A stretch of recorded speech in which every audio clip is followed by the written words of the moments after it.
As with any parade, it doesn't start until the Grand Marshal says, strike up the band. And that's the case for this podcast episode. Here we go. Strike up the band.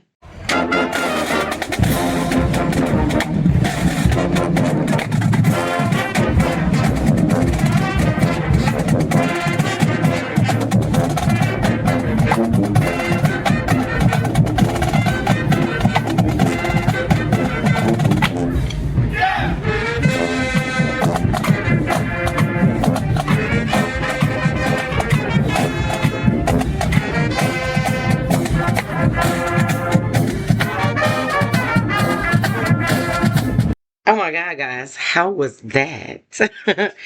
And with that, my friends, welcome to the very first episode of Cat Detours. So it's not another rebrand. It's actually one of the segments we're going to feature in Cat Explores, right? Just little detours, little random other things that I do. They're all going to be kind of travel related, I think. I don't think it'll be like too far off the beaten path, but just something that I do, and I think it's really fun, and I think it's probably part of tourism. I'm sure people come to various towns to see parades and whatnot. So this one's called Confessions of a Parade Marshal, which is what I do when I volunteer with the Houston Thanksgiving Day Parade. And what I like about the title, guys, is kind of a throwback to Travel Confessions of a Cubicle Dweller. I like the little confessions part. You guys might have picked up on that, right? So how's Cat's Cruise doing? If you're in the States, I hope you had a wonderful Thanksgiving. Everywhere else, I hope you had a wonderful Thursday. But all is welcome here, right, guys? Um, I really do hope that wasn't too loud. I didn't do any editing to it because I wanted you guys to feel like you were right there, like at the parade, being a parade marshal, walking with the band in the parade. Now let me tell you something, guys. You will probably say to yourselves, I don't know if I could do that because you're gonna hear the same song or the same two songs or the same three songs over and over again. It doesn't bore you out. Like, I mean, I was a band kid, so of course it doesn't bore me out, but I mean, once that beat drops, guys, it's on. Like, once it's just, it's a great feeling. It's something that I love to do. And so, um, and the band, guys, that's my old high school band. I was actually, that's my high school alma mater. I was actually in that band. I did that parade some 30 years ago myself. But that band is Waltrip High School, located in Houston, Texas. Some fun facts about Waltrip, a couple of shout outs to our famous alumni. Um, Patrick Swayze is our alumni, was our alumni. Our mayor is actually an alumni of Waltrip. The Undertaker wrestler is an alumni. Keenan McCardell, Van Malone of the NFL fame, are famous alumni of us as well. So, um, in the show notes, I'm gonna drop, guys, for you guys to, if you were interested in following these talented kids and seeing what they're up to and supporting them. Um, and they didn't ask me to do this. They probably don't even know I'm gonna include my podcast. But if you're interested, just in keeping up with them, they're just an amazing group of kids. This is the other thing that I kind of do in my spare time as I hang out and volunteer with the high school as well. But if you're just interested in keeping up with them and seeing what shenanigans they get into, guys, I'm gonna drop their social media handles in the show notes. They'll be in the show notes if you're interested in following them as well.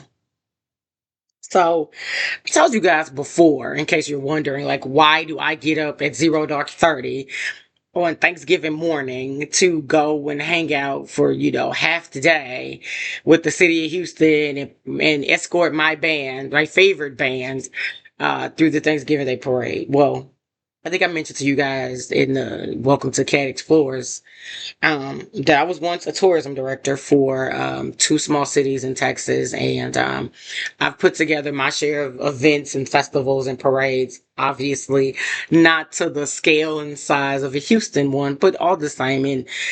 And I know that I wouldn't have gotten, half of the things I needed done, or even just managing a festival and parade stuff done without the help of my volunteers. And so I appreciate that. So when I ended up moving back to Houston, I think I told you guys I used to just chaperone with the band to the parade, and I still do chaperone at some of their events and stuff like that. But I don't know. I think one year I just kind of felt like I wanted to take it to kind of a higher scale, and maybe part of me was like, let me get some visibility in case I decide I want to go try to work for the tourism board in Houston or something. But sorry guys, I took a drink. But so I looked up what to do to volunteer at this thing, and so I signed up and went to the orientation, and I don't know what I was thinking. I was just like, I knew I wanted to be a parade marshal, and I knew I wanted to be a parade marshal for Walter, but I didn't know how any of the assignment went. And one of the guys who was there, he was kind of a veteran of the parade, if you will. I mean, this was my sixth one, so I think I'm kind of getting a veteran status as well. But he was like, me, I just want to be with a marching band, and I was like, oh, we can say that? Like, I thought she just like randomly put you places, but I was like, oh my God, we can say that we want to be with the parade. We want to be with a band. I was like, that's amazing. Um, and so after the orientation, I was like, hey, we take preferences here. And she's like, yeah, what do you like? You got a preference? And I'm like, yeah, I'd like to be the escort for the Walter Brown band. And she was like, great, gotcha. So for 6 years, I just I show up and they already know, who I'm with and, who I'm representing. And, basically I just get my little number, get the number so I know where they are. And, she sends out her email and, you know, she's like, oh my God, I just adore you, affectionately through the orientation. They call me the Wall Trip lady, which is fine. It doesn't upset me at all, guys. Um, but my call to action that I would, tell you guys or would say, think about this is for you to volunteer at your city's events. A parade marshal is basically a human traffic cone with the walkie-talkie and a neon vest. I think I posted a picture of me with the turkey this year and my neon vest, and y'all know how cute it is. And in case you're wondering, you probably already know the top two things I always get asked is one is where are the porta potties, of course, and that's people who come to watch the parade, spectators, participants, you name it. So I will get asked that question every time, all the time. And the second question is sometimes people don't know where their units are. It's not usually the bigger, like the bands and the people performing during the parade. It's usually somebody who's on a float. They don't know where their float is.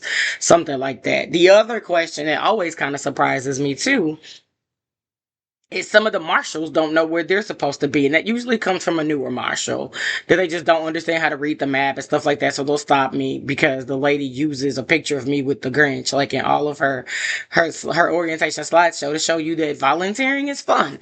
And it actually really, really is. And so some of the newer folks, they recognize my face, so they're like, hey, where's my unit? I don't know where I'm supposed to be. I don't understand how to read the map or whatever. They're just not really familiar with downtown. And honestly, I mean, I've been doing it for 6 years. I don't really go downtown unless I absolutely have to. And when I go downtown, I usually take the train.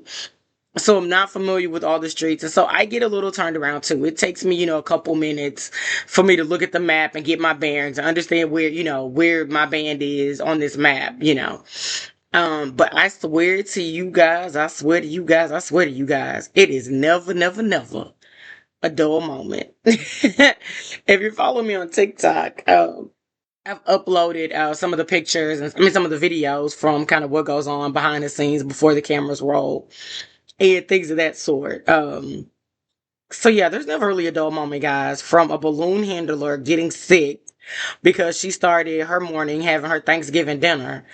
And let me tell y'all something. She was fine. They got EMS over to her and did what they need to do with her, but she was fine. But let me tell you guys something. Part of the reason I do it because look, the city does provide us with breakfast, but you eat just a little bit and then you're you're gonna walk for like a mile and a half, especially if you're one of the people that are in the parade. Like your parade marshal or your balloon handler, or you one of those kind of people, banner carrier, those folks. Look, guess what? You're gonna finish that, and then you're gonna be at a calorie deficit, and you can eat You can have that extra piece of pie that you want. Whatever. So like, why would you even start your morning with something as heavy as your Thanksgiving Day meal? I didn't even look for that person. I should probably look for that person next year and see if they're still doing things with us, you know? So I usually wait till after the parade to eat. And then the other thing that was, and all things in between, the other thing that was kind of crazy was, the mayor, it was kind of like lightning. It hadn't started raining, but you know how they are about like having lightning strikes if it's close to where we were. The mayor actually canceled the parade on live TV, but, like the parade staff, the marshals, all the other volunteers, nobody knew. So, the parents were texting the band director saying, "Hey, the mayor just said the parade is canceled," and you know, all the units rely on their parade marshals for like the up to date information. So the band director's looking at me and he's like, "Yo, like what's going on?" And I'm like, I like nobody told me, so I'm like on the walkie talkie. I'm like, "Hey, did the parade get canceled?" And they're still saying no. They're like, "No, the parade isn't canceled. We're about to kick off in like 2 minutes." And I'm like, band parents are texting the band director saying that the parade's been canceled. Like I literally, y'all, had to pull out my phone and text my mother because she always watches the pre-parade coverage, and I'm like, "Mom, did the mayor just cancel the parade?" And she's like, "Yeah, he just said that like there's some lightning in the area or whatever," which was crazy because guess what, guys? It didn't even rain. Like it was just lightning, but I mean that's protocol. So, but it didn't even rain, so it was like crazy. Um, I swear, y'all, I tell y'all. Never. There's always something. It's always something. In one of my earlier years, the lead float actually stalled out right before the TV zone, and so it was blocking like the way. And I actually had to like escort the band like around it. Like we get to the little spot, and nobody said anything in my radio because usually they're always very communicative, but nobody said anything in our radio that this float stalled, and so I get there and this float's like in the way, and so we kind of wait like a minute because we're like, is the float gonna move? And then somebody like jumps down and says, "Oh, the float is stalled." And so imagine maneuvering 150-ish 20, 150 200 kids around this float, right? um Another story, guys, is there's a congressman who is notoriously known for being late, and I'm not gonna name and shame him, y'all, because I actually love him. But this time he was so late that he actually his float left without him, y'all, and he had to hitch a ride on another float. And I think that same year there's a panda float, or was a panda float, and the panda float didn't have a driver, and so the parade organizers like yelling in the ear, like, "What driver for the panda float?" And then, y'all, I think this was last year. I'm like 90% certain this was last year, but Santa couldn't get on his sleigh. Y'all. I know what y'all thinking. I know what y'all thinking. Because I thought the exact same thing too, right? That Santa can't get on his sleigh. It wasn't what you think, guys. The ladder would not go up or whatever. Because, the sleigh is there's the float, and then the sleigh is like above the float, and so the ladder would not work. So so Santa couldn't get on his float. Um, and so these are all the things, y'all, you don't see on TV. They don't show you that. It looks great. Look, there was some hiccups this parade. I ain't gonna even tell y'all about it. I'm gonna say that for like next year's edition or 2 years from now when I talk about it again. Um, but actually, I'll tell you a little bit. We were running 5 minutes behind. But it comes across as seamless on your TV. You don't know about these hiccups, and there's always just something that's comical, that's funny. The spectators that I've met have been nice. The other people from other units have been nice. I mean, the volunteers are nice. I've really met some great people in my 6 years of doing this. And so this is why you should totally, totally, totally volunteer. And what I will tell you is the city of Houston treats its volunteers very well, much like I used to treat my volunteers really well. Obviously, we have to be there at 6 o'clock in the morning, so they provide us with breakfast and coffee and water and sodas and juice and snacks. I always have my little backpack and I take my little snacks because The parade doesn't start till 9. We're there at 6. My unit usually doesn't show up until between 7:30 and 8 o'clock. That's a whole lot of time to pass where you might get a little hungry. You know what I'm saying? So sometimes you want just a little nice snack. So, but yeah, you'll see me usually with a cup of coffee because it's so early that I'm trying to wake up. I'm not a coffee drinker. I'm a tea drinker, but it's one of a few occasions that you'll see me with coffee. Um, so, guys, I'm not gonna keep y'all because my last two podcast episodes have been an hour. But I just wanted to kind of drop in and tell you guys that welcome y'all to Cat's Detours. Hopefully you guys like this one. It's gonna be a short one. I'm actually almost done. Probably give me 2 more minutes.